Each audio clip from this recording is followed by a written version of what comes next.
Davey. I'm Mamba. And this is Off the Record. Welcome back, one and all, to another edition of Off the Record. I'm Davey. Mamba is glowing, and we got two esteemed guests on the panel with us today. We have Truck Series legend Brad Perez and Phillip Smalley, who basically is the antithesis of everything that somebody does at the racetrack. Some people say, oh, I go to the racetrack and, I'm just going to chill, have a good time, and, drink some beers, have some hot dogs with my buddies. Phillip says, I'm going to do everything. I'm going to be running around pit road. I'm going to go to Victory Lane. I'm going to print some win t-shirts. I'm going to make sure that my driver is where he's supposed to be. He does everything and anything at the racetrack. We're going to get into all of it. First of all, let's start off with you, Mamba. Where in the wide world of sports can you be today?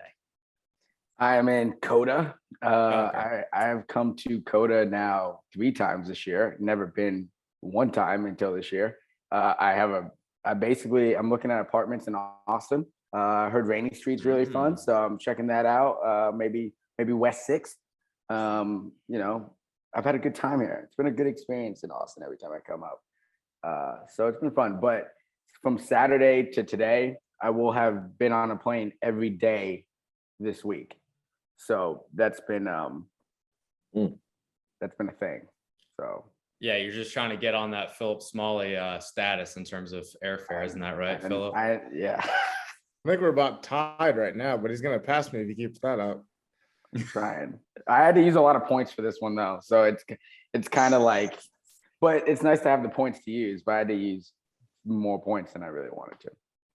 Brad, do you got any points to trade in for a chair that's not a folding chair that you sit on the lawn with? I'm gonna give y'all a visual right now. Please. I'm in my studio right now. Okay. And all I have right now is instruments, Cooking a it little up. bit of cash, and a lawn chair. So Mamba, you know what that is? What? Grinders. But wait, before we give him some props, you were late, bro. 12, you knew at a time. What do you mean? Yeah, usually Mamba's the one that's late, and I give him crap for that. But I texted Brad and I was like, I can't give him crap. I love him too much. I not gonna lie, I was packing because now I have to fly today, and I was out till like 1 o'clock last night because I didn't have work today. So I was like, oh man, I'm gonna live it up. And then I woke up this morning at still 8 o'clock in the morning, and I haven't touched my phone until like 20 minutes ago, and then now I'm late. So there you go. It doesn't even, Uncle Phil, tell him how that doesn't make any sense. That's the worst excuse I've ever heard. I mean, he kind of gave it away when he said he didn't have work today because it just meant that he didn't have to do anything. He woke up at 8, so for 4 hours he did nothing. Why did you tell us that? If he was like, I stayed up till 1 and I was just really tired, we would have just assumed he was asleep. Thank you. Honesty is the best policy, though. I appreciate I had to that. be honest. Honestly, you're a child, and we're gonna have to groom you a little bit more. We do what we got to do. I'm just shocked that Mamba wasn't the one that was late. He was actually the first one to join today. So you're getting a little bit better. When you have good lighting, when you have good Wi-Fi, when we plan adequately, it's amazing what can happen. Yeah, we're really on our stuff this week. Actually, the sunlight is coming through, and I look like a filter. You're glowing. This beautiful chocolate skin is just Yeah, but you weren't in the same seat that Ross Chastain was on national television on Fox and Friends, were you? Phil, did you set that up? Did you set that whole deal? No. How does that work? The Fox and Friends interview? Well, just yeah. It was they were gonna interview whoever won the race. So okay. It was a NASCAR track thing, and just happened to do it here, I guess. Okay. Well, he's at his house in case anyone's wondering where here is. Yeah. So, But he looks like dressed to the nines, so you would think he's somewhere else. You know what I mean? I was gonna go to Trackhouse and go to the Win lunch, but I guess the catering was a little late, and so I skipped it for this. Wow. Yeah. Look at that, Brad. You see that? He skipped a Win lunch to be on the show, and you show up in a lawn chair. And I don't hate it. I like the vibes. Opposite end of the spectrum here. Man, I don't even know what to say.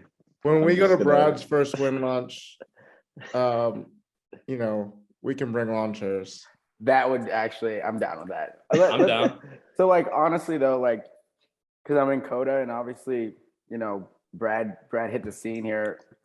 Brad, I was right next to you. Like, obviously we were standing next to each other, like throughout that little bit of the process. And you would have thought, I don't know, I don't think they caught it on TV and some people might have took some pictures, but if you guys would have seen it, you would have thought that Brad just won the Daytona 500. I mean, we had him up on the shoulder. Like, I was so excited for you, man, because and I texted you after the ARCA race, and even though the ARCA race didn't go that well for you, but it was like you made it to that level to be able to do it, right? And that matters. That was huge. Yeah, I remember that day very vividly. Like I remember when I found out that we made the show, I kept looking at the thing. I remember Josh Sims was there with his little TV stick thing, and I was watching the thing on there, and I was like, I just need to be like two people. I need to be two people. And once we found out, like, yeah, it was me, you, Josh Williams, and my mom. Yep. And like and your somebody dad. else. Yeah. My dad was there. And we were like jumping around, screaming, and I noticed like a couple other crew members looking back, like, "What the hell are they doing?" But man, that was true emotion. I was elated. Like, I didn't honestly care about how the race went because I was like, I could control what I could control. But what I could control is putting that thing in the show. And I was like, if I don't do it, I'm gonna look like an absolute cob. And I was like, this is great. Phil, you people don't know, but you were behind the wheel a little bit. There's a reason. Really? Know that, Mamba. Yeah, Phil. Yeah, Phil, listen, back in the day, Uncle Phil used to whip it every once in a while. Now, but your path has gone in a different direction, and it's been equally as hard, man. Like, I remember when I was at MDM, and you were kind of doing our socials and helping us with our marketing, and we were both like looking at you like, I don't know how we're gonna do this. Like, I don't know how we're gonna move forward from here. And it was just, there was no end of the tunnel. And then all of a sudden, here you are, full-time PR for Ross, and that story. I think the craziest thing about that whole story is just like, I don't think there was any moment throughout the last decade that I thought like, oh, like this is gonna work out. Wait, run that back, because we Did you freeze or did I freeze? Yeah, You froze, Mamba. I heard him. Okay, go ahead. Sorry. Okay, well, I'll start over so you can hear it. I guess the Wi-Fi isn't as good as we thought, maybe. Yeah, I guess not. I jinxed it. It's crazy because when I look back at the last decade, there was really no moment over the last 10 years or so that like I thought, oh, like this is really gonna work out. Like it just kind of has happened, and like because now that I'm here, managing Ross and 13, 14 other guys in the sport, it's, I guess if you look on paper, people say like, oh, you made it. And it's like, I feel like I have more distance to cover now than when I started, because I know how hard it is and how hard it is to stay relevant. And I imagine for Brad, that's how he feels too, right? You get that first start, and it's like you worked your whole life to just, all you ever told anyone is, if I can just get there, I'll be happy. And then you get there, and then you're like, okay, how do I stay there? And that's almost harder than getting there. And so, yeah, it's been a wild ride. Yeah, it's one thing to get there. It's another thing to stay there. It's another thing to stay hungry and have the grind and determination to go further with that. And man, Mamba, I'm telling you, we got a good episode on tap because these two are grinders to the nth degree. We're going to take a quick break. We'll come right back, and we're going to hear a little bit about both of their stories. If you don't already know, you will soon. You're listening Off the Record. Welcome back to Off the Record. Davey and Mamba hanging out with Phillip and the bread man himself, Brad Perez. We were just talking in the break. Apparently, Mamba and Phillip and Bubba Wallace somehow are tied together in Victory Lane at Martinsville. I need to hear this story. Michigan. Oh, Michigan. Yeah, with the Michigan. Maestros, the 99 truck? Yeah. I need to hear the story. Well, all right, Phil, you brought it up. So you start. I'll let you start, and I'll interject. Okay. So when this was in 2017, Mamba was working at MDM. and I was working at Spire, and Spire was doing some marketing and some PR work for MDM. And so I was, I don't remember how it all went down, but I think Mamba was doing PR that day. I was doing I was just there. Yeah, so Phil basically had other stuff he had to do, and so I was going to like do the socials, like up to date stuff. And so I was talking to Austin Craven, who was helping Bubba at the time, and all this stuff. And then that was like one of the only races Bubba had run that year, and we won. And so that me and Mamba and I have a win with Bubba. Yeah, that deal was pretty cool because so probably a couple weeks before that, this was a year everyone probably might not remember. This was the year Bubba was at Roush in the 6th after Buescher had won the championship. So now Bubba's got the championship team, and he's 4th in points with the Roush stuff. Like they were running really well, and I went over to his house, man, after that deal shut down, and he looked like, I felt so bad. We were watching the race together, but it was just quiet.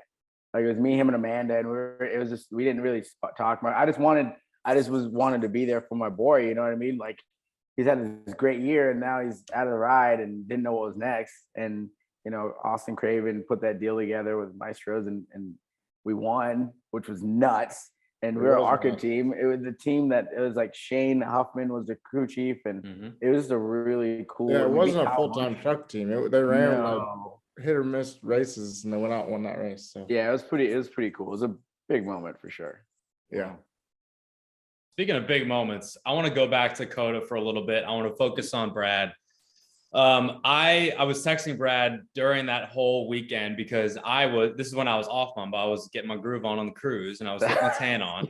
But I was literally on the ship trying to get Wi-Fi, and Wi-Fi was awful in the middle of the Atlantic Ocean. I was trying to get Wi-Fi to follow the truck race. And I'm like in the cafeteria area, whatever, like screaming, trying to figure out if Brad qualified, if he made the show. And then later in the day, I'm following along and I'm seeing if he's actually going to beat his boy, Will Rogers. I look like an absolute buffoon. But the point is, Brad, I want you to tell us a little bit more about that weekend in its entirety from your perspective, because we've seen the television interviews, we've seen the clips, we've seen your coverage on social media and all that type of stuff. Well, let's hear it right from you, from the horse's mouth, from the time you stepped on the property to the time you left with a truck inside the top 20 for your debut. Just how would you describe the weekend and take us through every single inch of it? Because it clearly was something that resonated with a lot of people. I don't know if y'all got time for that. Like we got all the time in the world, my guy. All right. Well, first thing, we stayed in classic underfunded team. We stayed an hour and a half from the racetrack. So it feels like I'm flying back and forth. I didn't stay that far. I was expecting like we're staying at like a Super 8. I didn't expect to say we were staying an hour and a half away. No, we were staying an hour and a half away in New Braunfels, Texas, in this like fake off-brand Wyndham. And it was me, crew chief Greg Rail, and like a bunch of elevated guys, and that was my crew. And we drove all the way to the racetrack. I remember we got there, had to go to credentials, and we got there, and we were like almost late for garage opening. And I was low-key mad because I'd be early to garage opening all the time. That's like the one thing that irks the hell out of me. And then we got there. I got my set of tires. Actually, I got my 2 sets of tires, started putting them in sets because I had nobody to do that for me. So I was doing that, make sure Greg had everything. And then I looked at Greg, and I had my staggers and everything. And Greg's like, I don't care. You just do whatever. And I was like, oh, okay. And did that, put everything on the truck, put it through tech, had a little issues with the shock mounts when we were chasing that because we were at the shop till 2 a.m. basically like every damn day since like Monday. So I'm just like, I don't care as long as it passes. So I had it pass. Did I freeze or he freeze? No, he did. He did that time. Time I was done. Brad, come back. Try to not win the Fire Suit 500 and not be the first person with their suit on. And then, like, I think with like 30 minutes to go, I went in the hauler, changed. We obviously did not have a hauler in our garage, so I had to go to the Cup garage to get dressed. And then you know, went to the This kid, I swear to God, he's late. Underfunded guys. Brad, come back. Please, Brad, come back. We missed you. 90 minutes from the track, though, that's a bit much.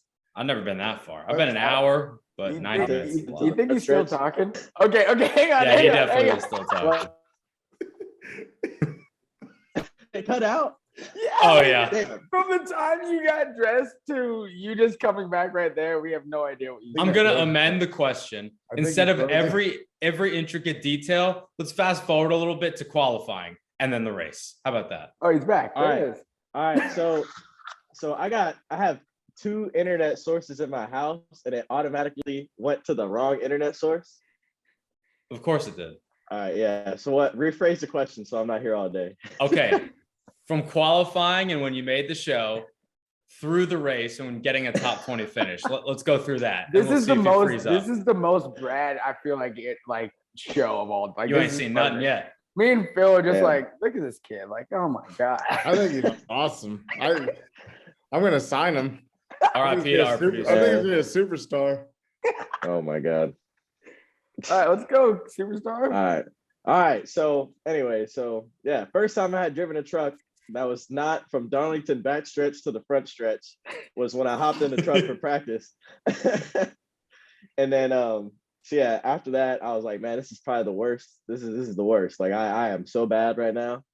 And like anyways, like what did qualifying? I tried to put down the fastest possible lap on human existence, and I made like 10 mistakes, and it was really bad. But then my second lap, I was like, okay, we did all right. And then it was enough, so I'm happy. But so anyways, from then on, making the show, I was really happy. I was hanging out with y'all. I was like, oh my god, it's like the best day of my life. Like we were all hyped, and if anything, that made me more hyped. So I was like relieved, and y'all were just hyped. So I was just like, I need to take this energy and move it to the race. And race day, I was so confused because I did not know where I was supposed to be. This is kind of one of those where like if it was like a regional race, like in Spec Miata, I would just kind of like hop in the car and roll to the grid and then whatever. And y'all were like, okay, we need to go to like the Formula One debrief room for driver intros. And then like I didn't know where I was supposed to be at whatever time. So I know you were doing the call for the PA, and I was like, that's badass. I was like, man, I know this voice. And getting to walk across that stage, I'll never forget that. And you calling out the names. After that, then walking in my truck, and I low key like, I don't think I said this yet, but about 10 minutes before like the anthem and everyone was there, we were taking pictures. Like Jay Lopez was taking pictures next to the truck, and I had the sponsors there, and I was about to cry. Like low key, I was like, oh my god, like what the hell is happening? And then I had to like kind of like beat myself into regular existence. Like, okay, I actually have a job that I'm supposed to be doing, and I should really be focused.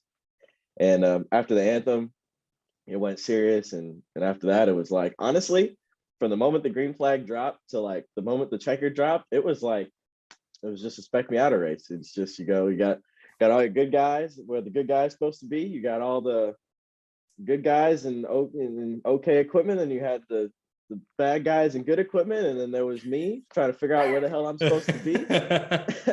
That was And really seeing- well explained. He did that Truck good. Series 101. I'm yeah. using that. It's literally it was just like a Miata race, and I was just trying to figure out how to not be the caution, and that's about it. Look, man. I think for me and all the grinders out there watching what you're doing, I can relate to that. And like, I can't stress enough to people, like when I made the snowflake, right, on time, like on the bubble, the anxiety that you feel is so high. And like for us, right, we don't do it all the time. We're just trying to be able to do it because we love it, and that's why we're here. And if we don't get to do it every once in a while, you just like, it's like it drives you nuts. Phil, I want to ask you though, like, because you're on the marketing, on the, on that side. You help with guys like Stephen Parsons, you help guys like Brad. Like, you hear Brad's story, like from a business standpoint, like everyone saw Brad. How does that, fit into, like, you're like, oh man, look at this kid. Like, maybe there's something I can do with this. Yeah, so I think that probably the misconception about me is that I like made it, and like I said earlier in the show, this is really only my second year working with a Cup driver at this level, and that being Ross. And when I started helping Ross, when Spire started helping Ross, he was driving the 4-car, so it's still awkward. Really awkward is actually the right word for me to like go to the racetrack and like walk in with Ross and think that we have a shot to win like every race is really weird. So I think, what Brad did at Coda, I mean, it was awesome. I mean, I think that's what this deal is all about. And the job you've done marketing yourself and putting yourself, surrounding yourself with good people. Josh Williams is a great person to be around. He's a great race car driver and he gets it. And, Mamba, and just the group that you have around you, like you got a whole bunch of racers around you, and it's, it's paying off. And I think the what's so cool about your story is like you shouldn't be there, and I shouldn't be there. Mamba shouldn't be I think growing up, you watch all these sports and you watch NASCAR and you watch Tony Stewart and Jeff Gordon and LeBron and Kobe and all these guys, and you're just like, oh, like I'll never be there. And if I ever make it, it's gonna be this like glamorous thing. It's gonna be so great. And then you achieve a little bit of success and you're just like, this just kind of feels like normal life, and it's harder than I expected. And it's the highs are so high, but the lows are so low, that when you have a high like you did at Coda, you just have to enjoy it. And being interviewed and all the things you did were just awesome. And yeah, I mean, I said this to one of my clients yesterday. I don't know if you can drive, and you don't know if you can drive. You think you can drive, and you show flashes of being able to do it, but until someone decides they're going to give you a chance to drive something good and give you the proper time to learn how to do it, like, we'll never know. And so I think we, in this industry, we get stuck in this thing where we're like, oh, Brad, and I know I said Brad's a superstar, and really what I meant was just like off the track, you're a superstar. Like, I don't even know if you can drive, but like we get in this thing where like, man, like, and I'm a homer to my guys, right? But like you say, like Stefan will qualify 12th, and it'll be like, see, he can do it. Everyone's just like, yeah, that's great, he's fast. I'm like, see, he can do it, right? But the reality is Stefan doesn't even know if he can do it. He certainly thinks he can, and he's shown flashes of it. But how would we actually know until we give him the opportunity that Ross had in the 42 car? Yeah. It's the same thing with Brad. Like, we get stuck in this thing as an industry where we have an opinion about everybody, and that's a human thing. But it's like, right? It's like, we don't know. And that's okay. That's part of the journey, and that's what makes this sport and sports in general so fun. Mamba, what do you think is the key to staying hungry and to keep grinding when you get to somewhere? It's 8, by the way. When you get somewhere and you think that you're at the mountaintop, but then when you get there, you realize that there's actually more to accomplish. Man, It's deep. Yeah, I mean, you guys see how I am on my socials, and you guys know me personally, and like my socials is just a public representation of how I am and how I look at myself. And you gain, you work, you keep banging your head against the wall, right? You keep working, and you gain a little bit of success, and you're like, oh my God, that feels great. Okay, now how do I do that again? Like, how do I make success again? And it's a constant mentality of you're just gonna keep working. Like, you just keep working until you get a second to pick your head up for air, and you look around, and you're like, oh snap, I'm way further than I was about what I thought I was 20 minutes ago. Head back down, let's dig some more. And this sport is, I've said it before, especially with all these, we have a lot of young people coming into the sport, which is great. They're hungry, they want to be a part of it. But I will forever warn them, this sport is open for anyone. This sport is for anyone, but it's not for everyone. The difference is what you got in here, because it's going to test you, and life is no different, right? It's going to continually test you and see how bad you really want to do this thing. I've made some massive mistakes in my life and in my career that were setbacks that changed the trajectory of where I was going. But at the same time, I didn't quit on it. And because of that, I'm in a way better spot. It's taken me, I've been here since I was 18. I'll be 30 this year. So 12 years, right? Or whatever. Damn, you're old as hell. I know I'm old, but I look good. And I've just got to this point now where I've had respect in the garage. Like, people have known me for a long time, but now I'm getting respect on a broader, in the industry. And people like on socials, right? Like, they're like, who's this guy? Like, why is this guy? And they're like, oh, NASCAR pandering, to woke culture or this or that. And I'm like, listen, let me go home real quick. Let me put on this Kevin Harvick ring. Let me put on this Harrison Burton ring. Talk to him. Let me get my Sheldon Creed ring. Let me get my Brickyard ring. I don't know who you think I am, but I'm not that guy. And people like you guys on here, I look at all three of you and I see like pieces of myself in all of you, right? Like Brad just doing the tire thing and just constantly in the shop and working at a low level team and just grinding that out to figure out where you want to go and how can you get in the race car. That was me at Rev. And then I look at Phil, and Phil's gone through this whole thing with Spire and been on the marketing side, the front end side, the business side. Well, that was me at MDM, right? Like I transferred from being, Brad to more like Phil, and then still trying to be like Brad and still trying to race and do it at a high level. And then now I'm in this part where I feel a lot of connection with Davey, where it's like, how do I become a better on camera? How do I, connect my questions? How do I pull the best out of people? And, so I learned from you guys how to do all those things. And I kind of went off on a tangent there, but to say your dream is just your glass ceiling. Because once you break through it, you hit your dream, right? What are you supposed to do? Stop? Oh, shoot. Got that one race. I made that one TV interview. I landed that one deal. What do you just stop there? You just. Well, can I just say, Mamba, that I agree with a lot of what you had to say. I think the only thing that I don't agree with is I think it's okay if we got our jobs because of our skin color. Like, I don't think it matters. Like, I don't care. And I'm not even trying to get deep, but like, no, let's get deep. No, but I just think it's so interesting. Like, people are always like, "Oh, Bubba got there because of his skin color." Okay. By the way, he didn't. Like, he can do it. He's won a lot of races. He's won truck races. Like, probably should have won some Xfinity races. He has a cup win, like Talladega, whatever, rain. Who cares? It's a cup win. It pays the same. My point is, like, I swear sports, and especially motorsports, is the only industry where like someone has success and we just destroy it. So like, can you imagine if Bubba became the CEO of Bank of America? Do you think they'd be like, oh, you just got that job because you're black?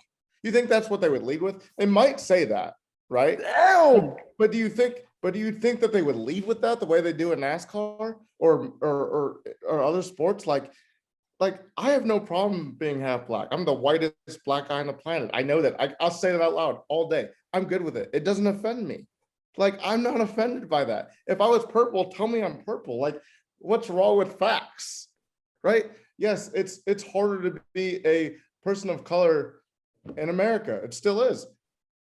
Is it right? No. Is it the worst thing in the world? No, I live in America. Like, it's okay. Like, not everyone has to like me.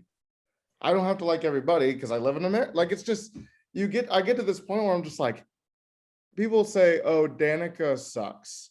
It must suck to be Danica. like, I'd like to have her money. I like to be in shape as she is. Like, I'm just saying, guys, like, I don't think she's too worried about what you like. I mean, I appreciate that we have fans that are passionate. I do. And I get that that's what makes the world go round. That's what makes the sport so great. It's like, people are just so nasty to like Bubba and Danica and, I think part of what you're saying, Phil, is it's a philosophical thing, but we're deep now. So, well, I mean, you can look at it. We're in it. You can look at it like LeBron James or Jimmy Johnson or whoever, Dale Earnhardt. Like, people hate people that have what they can't. yeah. You know what I mean? So, yeah, no, you're right. like the fact that Bubba's a cup winner, Bubba got a cup ride, Bubba's driving for Michael Jordan. People are jealous of that, and they say, "Oh, well, he's black. That's how he got it," because they think that he's undeserving of it somehow. They do the same thing with Jimmy Johnson, like, "Oh, well, he's not the best. He just had the best equipment." Well, no, they're saying that because they hate a winner and they hate somebody that's in a position that they can't be in, and they're jealous. And that's a way of people that are kind of deflecting. You know what I mean? So I agree with what you're saying. I'm going to tie that off too right here, because what you just said is facts. I give you Austin Dillon. People want to give him like the silver spoon thing, right? I'm sorry, but he's the closest to winning a championship in all 3 top tier series. He's got a truck one and an Xfinity one, and he did those 2 in 2 years separate time. Hey, like, Greg Biffle's still in the Cup Series, my guy. Okay. I know. I'd love to see Biff. He made radioactive this week, so it feels like it's 2016. I love it. Sorry. No, I love it, man. That was a lot of facts. People will find a reason to poke holes in your success. And I eat that stuff up. That's my breakfast. I love going to Twitter and seeing people talk smack. I love it. Give me that. Yeah, man, we're getting deep. Let's take a break. We'll come back. We'll lighten the mood a little bit. Off the record. Don't go away. Welcome back. Hanging out with Mamba, Phil, and Brad on Off the Record. And we are headed to Dover Motor Speedway this weekend. I'm headed there, and I'm definitely going to mess it up. I'm going to call it by the wrong name since SMI is now taking it over. It's a whole thing. But I'm really interested to see, Brad, how the next-gen car adjusts to the Monster Mile. Bigger, wider tires, increased horsepower, cars lower to the ground, more G-forces, more load, more physical strain on the drivers for 400 miles on Sunday, 200 on Saturday. I'm curious to see how all these factors play out specifically on Sunday for the Cup race. Definitely this rack and pinion steering is probably the hardest test on that system that you'll have all year. Same thing with your independent rear suspension. Is probably the highest load you'll take on the independent rear suspension all year. That's the one I was concerned the most about, is because I know traditionally we would run like progressive springs and we'd run like crazy shock numbers. And now with how these cars are structured, I don't know what type of setups these guys are going to be running as far as rigidity and drivability. I feel like these cars are already hard to drive as it is, so you're probably going to have to make them even more stiff to be able to handle this racetrack. So I'm really excited to talk with a lot of the Cup guys after first practice and see what they found. Also, same thing, no interliners, smaller sidewall, heavier loads. So that's definitely something that I'm looking forward to watching. I have a quick, before I ask Phil about Dover, would you want to be a crew chief, Brad? Like the way you just described that, I was like, that sounds really. Yeah, you used rigidity in a sentence. That was impressive. I had to Google it. I scored very bad on my SAT. I bet you a lot of crew chiefs have never taken an SAT, so I don't think it matters. Oh man, I took the ACT. You don't want to know my score. I took the PSAT and that was it. My dad didn't want to pay the $40 because I told him I didn't want to go to school. Would you want to be a crew chief, Brad? So technically on paper, I crew chiefed the 3-car last week in the ARCA series. So I'm gonna take credit for, I put that thing top of the board. I did not set it up though. So I'll say that, I'm being honest. I didn't set up the car, but I did put it through tech. But I definitely would like to be a crew chief one day. I feel like, being the race car driver thing, like obviously I want to be able to do it, but obviously not everybody gets a chance to do it full time. I'm going to try my hardest, but there's going to be a point in time where I'm going to be like, you know what?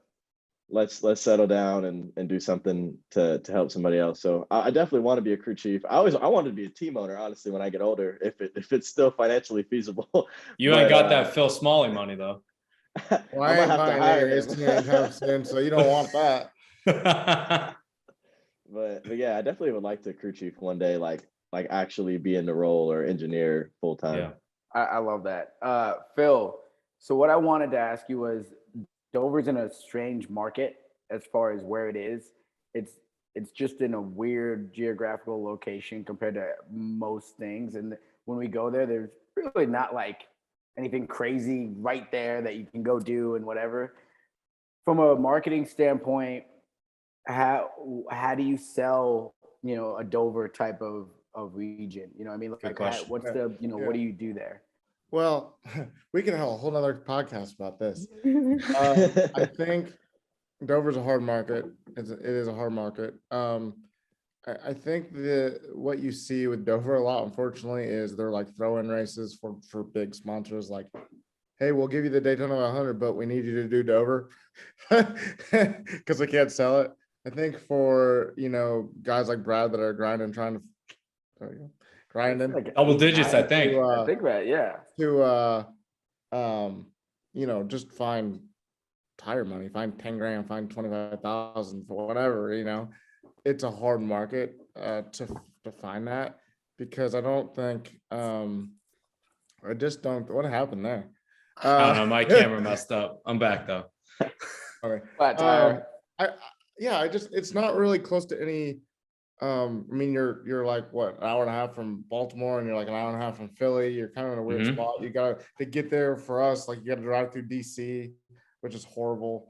I think it's just one of those races that if you have it sold, like if you have a company that likes you, they do it for 15 years. And if you don't have it sold, you'll never sell it. Like, it's one of those strange markets because it's just not a big market. And the other thing is, I think with the casinos struggling kind of the way that it has the last couple of years, it's not that big of a draw anymore, unfortunately, because it's a cool venue. And when the casino was really hopping, it was a fun place to go. But I don't think the casino's done very well the last couple of years, unfortunately. The racetrack is one of the most unique places, and I think for a race fan, it's one of the best places to go watch a race. I agree. To be quite honest, the sensation of speed that you get there is unmatched. Go stand on that the bridge. The bridge, yeah. Go by, it'll rip your head off.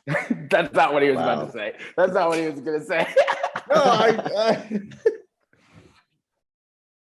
It is great though. It's a good point because Dover's my home track. I grew up going there twice a year, every year from 2002 to 2014. And, you got DC that's close by, Baltimore, Philly.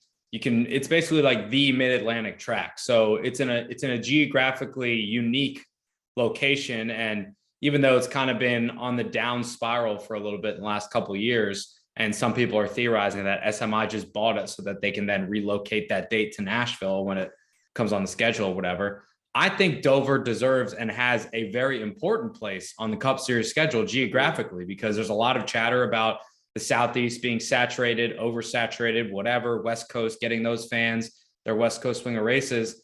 Even though the Mid-Atlantic is not far away from your Pocono, your Watkins Glen, Martinsville, Richmond, etc., I think Dover is a unique enough track and it's a historic enough track that it deserves a place on the Cup Series schedule. And it's not what it once was. I'm not saying it's going to get back to that, and seeing all the seats getting taken out kind of breaks my heart, but it's a necessity. So I'm optimistic going into the weekend. I did not think about the lack of interliners this weekend, Brad. That's a great point. Because when you hit the wall there, no matter where you're running, you hit a ton. So I hope that we don't see many tire failures there, because it's just hurting my shoulder. Thank you. I can feel it in the ribs already. My first race doing this for a living was at Dover in the fall of 14, and I was working for Mike Kalanoff, 140 Buzz, and I was like the rep for Zest Soap for Ricky Stenhouse Jr. Oh yeah, that's the first time I ever went to the racetrack with credentials. So I guess I really liked Dover. I didn't really sentimental. Yeah. And then I was representing Todd Gilliland when he blew a tire. And that's when Harrison won the championship. Yeah, that's when Todd was going for ARCA West and East. Yeah. Dover. And actually, Ross made his Cup Series debut there and ran 20th in Jay Robinson's car in front of Dale Jr. Wow. You probably remember that. I remember that. Yeah. So anyway, enough about me. Let's talk about that. Protect your melon. Yes. Yeah. Yeah, I remember that. Delaware is where like one of those campaigns first started, I think. Yeah. I think, We're actually we're going up to New York in a couple of weeks to do that. He still has a lot of that deal. So we're going up to New York, and Dover is where it started. That's how he ran that Cup race, and that all happened because of Johnny Davis. Even crazy. That. Yeah. Johnny Davis and Tony Pescaro. Shout out to Tony. I hope he watches this and What up, Tony? Texts. Shout out Tony in his office all the Hey, time. Tony. Tony. Tony's Well- the sales guy, JD, in case anyone was wondering. I hope everybody protects their melon this weekend. I know Mamba and Brad will be on a flight later today. Phil, I'm sure I'll see you this weekend at Dover because I'll be heading down there and with the wonderful DC traffic to help me get out there. So it should be a good weekend all around, boys. Thank you guys for joining. It's been a very deep, very informative, reflective episode, but I think it's been a good one. One of the better ones, wouldn't you say, Mamba? Dude, I almost cried on camera. Yeah, this thing goes on. You mad. did. This You were goes wiping. wild. I was really trying hard not to. It's so I loved it. Appreciate you. Yes, sir. Well, thank you Episode guys for for the listening grinders. and watching Off the Record. That was a double-digit grinder today. That was a big one. So thanks to Brad, Grinder A. Thanks to Phil, Grinder B. Mamba, Grinder C. And Davey, Grinder D. We'll catch you next week on Off the Record.